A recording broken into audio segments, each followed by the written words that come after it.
they just they extended their pressure, and we didn't handle it well. And that's really all it comes down to for tonight. And when you turn it over that much, it puts a lot of pressure on your defense. I thought when we guarded in the half court, I thought we had some really good defensive possessions throughout the game.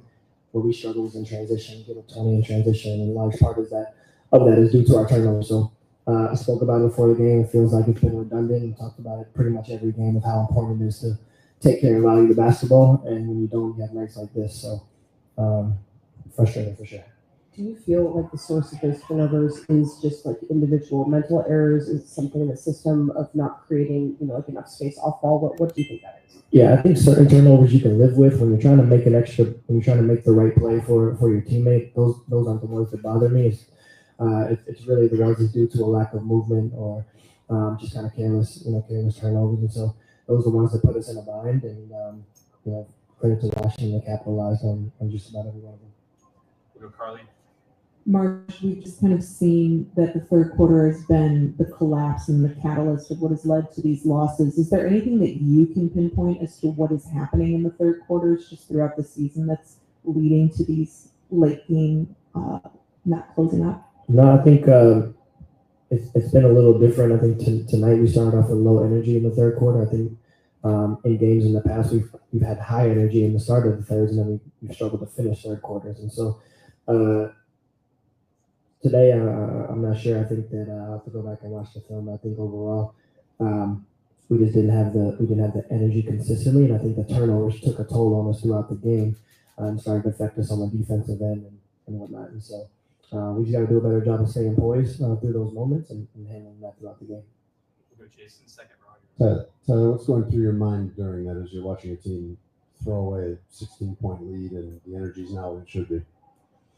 Yeah, I don't know if throwing away is the term that I would use, but I understand your point. I think that you in the moment you're trying to stop the bleeding. You don't have really time to get frustrated and whatnot. You try to keep your team in it and try to adjust in the best way possible to be able to take care of the ball and be able to defend when necessary. I thought we got some important stops down the stretch that we weren't able to finish the possession and get offense, and we gave up some offensive rebounds, which were crucial at pivotal points in the game. And so, tonight it was about handling their pressure, and it was about capitalizing down the stretch and taking advantage when we were able to get stops, and we weren't able to do that. We'll go to Mike and then Christian. Coach Mike Nahatano, WRMN. Of course, every game is important, but this one is also a Commissioner's Cup game. Does the preparation or the strategy change going into this one, and does that loss hurt a little bit more? No, I think when you're 3-7, now 3-8, I think you prepare for every game the same way, and I think every loss hurts the same way. And so it doesn't change anything for us in terms of our preparation. We'll go back to work. We'll watch the film. We'll try to correct areas where we see fit. And then we just try to get better and get ready for Phoenix.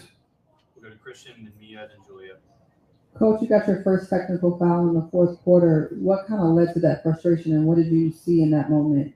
I thought Haley got fouled, and it wasn't called. So. Mia, second row, you're right. Coach, you're down in the third quarter. What do you tell your players when you're down like that? Is it you're trying to invoke some emotion and get the momentum going? Is it just a basketball thing? What's your approach?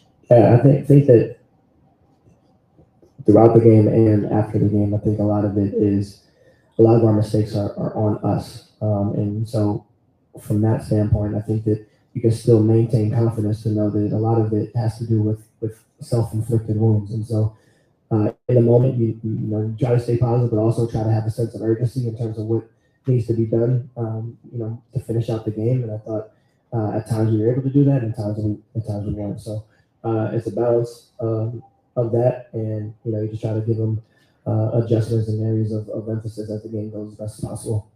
Julia, Naomi, then Chris. Tyler, we talked a lot about Haley today, but it seems pretty obvious that opposing teams on defense feel like the best way to kind of approach her is to try to physically dominate her at kind of a high point of attack.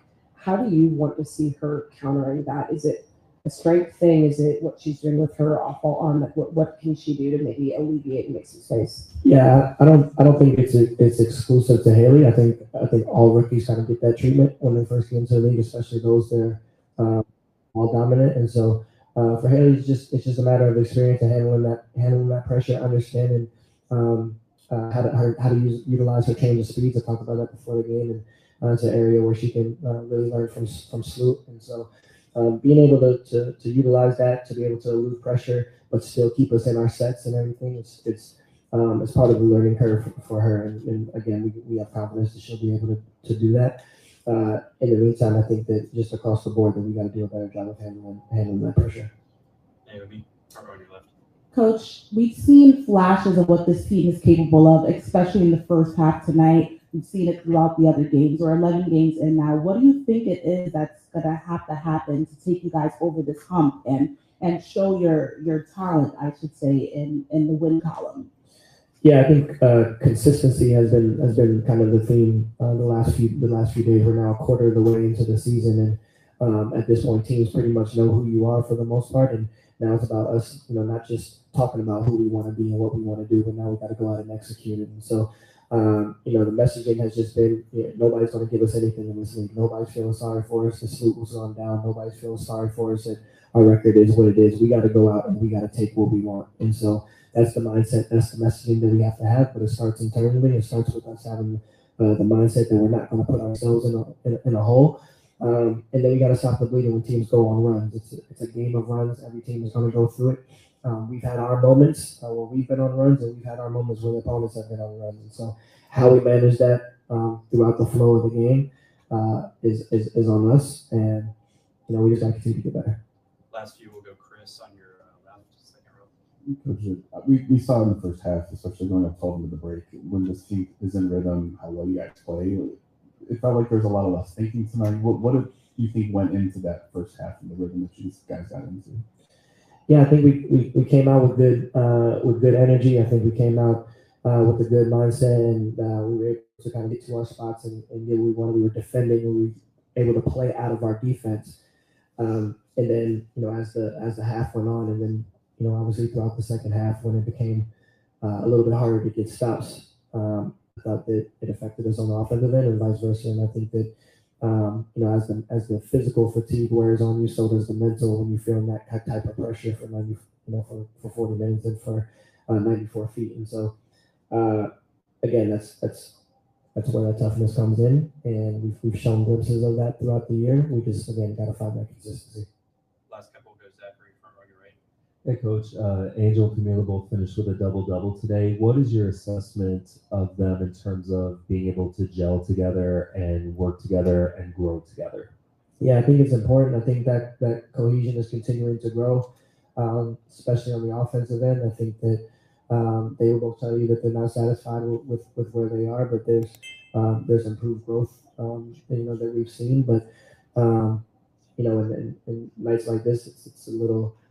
It's bittersweet because you're able to see that in the flashes that they have with each other, but also it looks a lot better when it results in a win. And so that's the mindset that we have in the locker room. We understand the areas of growth that we've had and the areas of improvement that we've seen, but we want that to translate into wins. And so, I thought there was a lot of good moments tonight between both Camilla and Angel. But the most important thing is to win. And so we gotta continue to be all on the same page, all five. And really all 11, 12 on the roster. Any more, Coach? Thank you.